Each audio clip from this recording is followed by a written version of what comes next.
Great. Hello, thank you, everyone.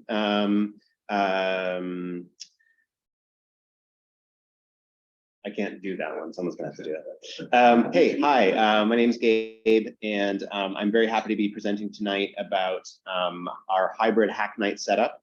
Sam is equally implicated in this work, and she'll be chiming. I trust, Sam, that you'll chime in if there are important details that I missed or and during the Q&A. This is tonight is our sixth official hybrid Hacknight. We have been working towards this for a little while, and we've got a lot of questions about like how we do it and all of that. And so we thought we would do a presentation on it. Thank you for being here for that. We call it hybrid Hacknights and a shoestring because we don't have very much money, but we do run these events every week, and that gives us lots of practice for figuring out how to do these. So we're happy to share what we have learned. I know that I'm sort of presenting live tonight, both in person and online, but we're also recording this for folks that we will point people in the future to this video when they ask us about Hacknights. And so I'll say a little bit about what those are. Our weekly Hacknights are events that we've been running for 7.5 years. Every Tuesday night, the format is we'll have a presenter talk about something related to civic tech, and then we'll do breakout groups where folks split into smaller discussion groups or project groups. Since March 2020, those in-person events moved online. This is what they look like when they were in person, in early 2020. There's an amazing group of volunteers. The event is run entirely by volunteers who figured out how to adapt those in-person events into the online space. They tried a lot of different things and figured out what works. We never did a presentation about moving from in-person to online events, but I wish that they had, because I think that was really heroic work in a very difficult time. By running events online, our Hacknights evolved in some really important ways. Accessibility and inclusion have always been important to us, but we learned how to follow through on that in ways that we had not done before. The other thing is that the Toronto part of Civic Tech Toronto became a lot less important. We used to always meet, in person in downtown Toronto, and when we moved online. Since we moved online, we regularly have participants from other parts of the country and sometimes from other countries as well. So there were some challenging things about moving online for sure, but in other ways, I think Hacknights got a lot stronger than in certain ways that they ever had been. A couple of years into the pandemic, many of us were getting a bit tired of Zoom events, and we're itching to get back together in person. But it was important to us that we not lose all those gains from moving to online, from running online events. We didn't want to lose what we had learned, those values that we were following through on better, and the friendships and relationships that we built with folks who connect online and who probably wouldn't be able to join in person. When we first started talking about doing hybrid events, about keeping the online but also doing in person, the response, most people's response was like, "Ooh, hybrid events are hard," or "hybrid events are bad," and they were not wrong. And we hesitated for a really long time because we were afraid of running of setting ourselves as volunteers up for running hard events or for running bad events. But eventually we started. And so first we reached out to some folks who we know had run hybrid events to chat with them, and also to chat with people who had positive experiences attending hybrid events. And then basically sketched out an idea based on what we had heard from folks. And then we ran it in my living room. We had this phase before we started running official hybrid events where we were running secretly hybrid events where 2 or 3 of us would be in person but running the online event, but then like in our heads thinking about what it would be like if there were other people in the room with us. And then, so we did that for a little while, and then we moved into a real meeting space. Still only 3 people, or each week we would invite a few more people into the space to join us on a very controlled basis. And so we ran that way for like a month or maybe a month and a half, each Tuesday, like tweaking the tech setup a little bit and the run sheets a little bit based on what we were learning as we went. And we did it in different rooms in different buildings in order to sort of like see what happens with like different Wi-Fi coverage and different acoustics and all that stuff. We wanted to like test out different spaces because we knew that our events are inevitably going to move around occasionally. And this is where we landed. For the people in the room, or the people who are not in the room, you're just looking at a picture of exactly what it looks like up here. It's not glorious, but it works, and it's also a work in progress. We continue to take notes every week about what worked and didn't work, what happened or didn't happen, and what we want to try next. So the basics, I'll describe the basic setup, which is that, or the basic principle, which is that everyone should be able to see everyone else, or like as close as we can get, which is why we have a screen that is showing me right now, which is not all that useful. But normally the screen shows that there's a big screen that's showing the presentation. There's another big screen which is showing a gallery view of the Zoom, so that the folks in the room can see the folks who are connected online, and the folks who are on, and there's a webcam so that the folks who are online can see the folks who are in the room. Again, the best we can do. I want to talk a bit about like kind of what was behind the approach that we took here. And so the first was like a commitment to maintaining the quality of the Hacknight experience for online participants. That we knew that we had that base that we wanted to honor and continue to like deliver valuable events for, to deliver a great experience for. We didn't want that to suffer. But also that the online and in-person experiences don't need to be the same. They should both be good, but they don't need to be exactly the same. We decided to focus our attention on the quality of the experience for the parts of the event that we can control, like the parts where the MC is talking, the parts where there's a presenter talking. The last part of each of these weeks is the breakout groups, and those are more complicated because there's a lot of conversations going on, sometimes in the same space, and some of them are very well set up for like kind of hybrid collaboration, and the others not so much. So we want to do our best to provide the tools and encouragement to those who are running those breakouts to make them hybrid, but not insist on it.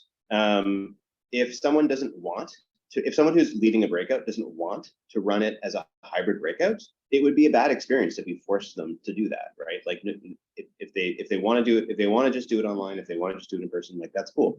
And as long as there are multiple breakouts to choose from for people at that point in the evening, I think it's okay. If not every option is available to everyone, that there will always be like an option that or hopefully a few options that everyone are able to join.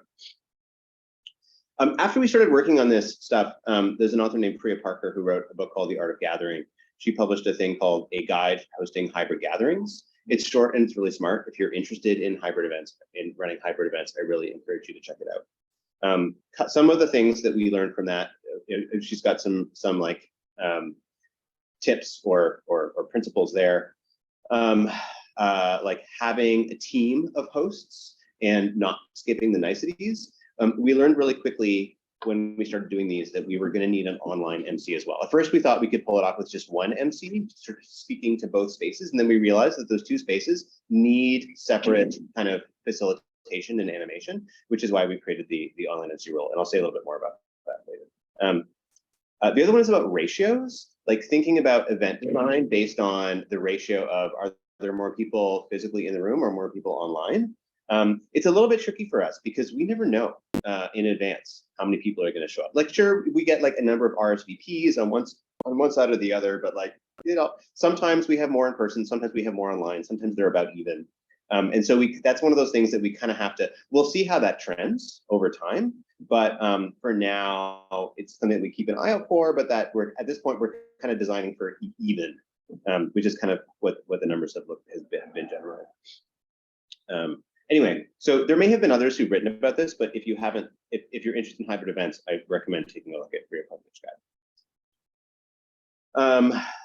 Again, for those who've been to Hacknights before, like the run through of how we do this will be familiar to you, but I'm sharing it for the benefit of those who are not so familiar, and also like kind of illustrating the way in which, as Priya Parker describes, of thinking of the in-person and the online as like kind of like two separate events that are occasionally connected in facilitated ways, but like think of them as independent things. Don't think of them as one room, think of them as two. And so that's most obvious before we start, when the mic here is muted, when like people in the room are like filing in and chatting and hanging out, and people online are doing that as well. They're like, you know, chatting about just whatever's on their mind, how their day's been going, and that we do that separately online and in person. And that we've realized is actually a really important moment, especially for the folks online. We realized that if we were trying to connect the events and connecting them from the very beginning, as people in the room were filing in, the people in the room didn't care because they weren't paying any attention online. The people online were very aware of how they were listening in on this like noisy, chaotic in-person thing, and they turned off their cameras and didn't chat for the whole event, not just for the beginning, but for the whole event. So we realized that was when we realized we needed to create an online MC to kind of like get the folks to welcome the folks online and to get them to open up, and that being connected to the in-person space was super distracting for them during that really essential moment when they first arrived. For the rest of the time, we're all in the same space. We're connected during intros and Q&As and pitches. It's interactive, that we're hearing from people in both rooms. And then during breakouts and at the end of the event, it like goes back to chaos again, and the room sort of split in a slightly chaotic way. Anyway, that is the shape of it. Did I miss anything here? Cool.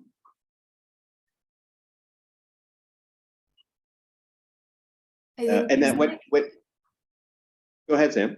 Sorry, Gabe. These points that say connected and interactive, this is like where it's really important to think about ratios. So as we were starting these up, we had much higher attendance online. So when we were doing things like Q&A, we'd kind of think about like, oh, we're going to take like 2 from the online audience and then go back to 1 in the room. And that's where you kind of have to think about like how many you have in each audience and making sure that it feels balanced between those two.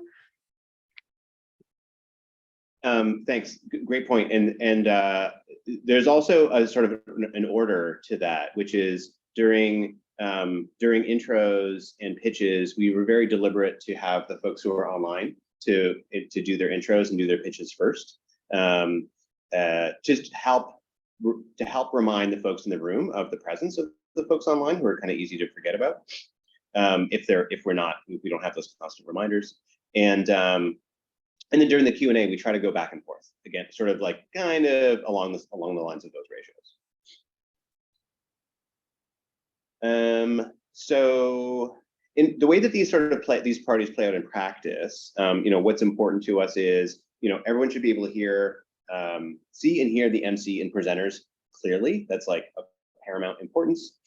And that everyone should be able to see each other as much as is practical. And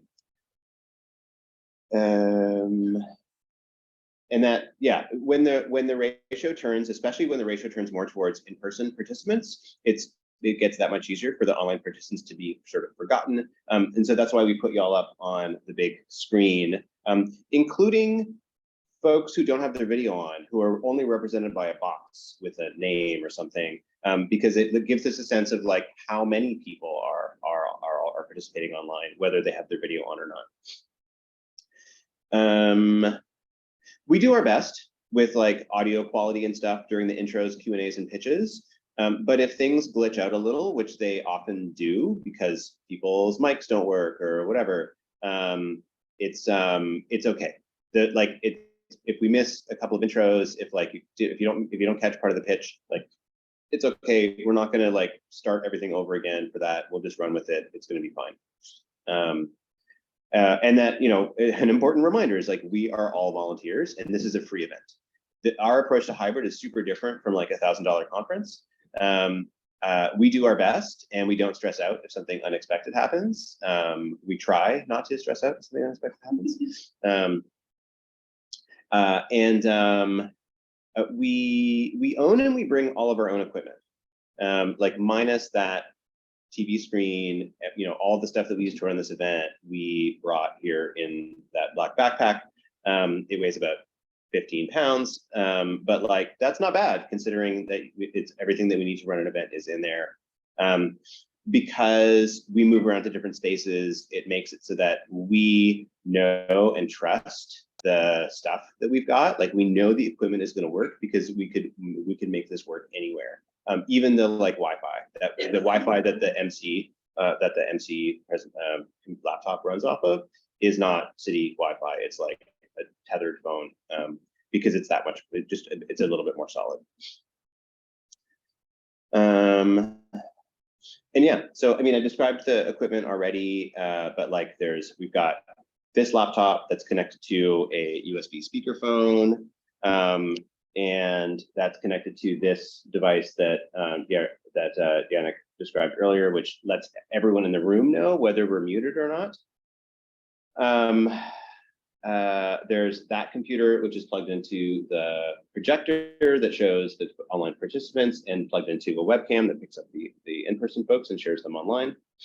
And then that's it. That's the core of the stuff. There's another laptop that the AV person uses to just kind of like keep an eye on things and check Slack and whatever else, so that we don't have these sort of like presentation computers doing that. And then my work phone in hotspot mode to support the Wi-Fi.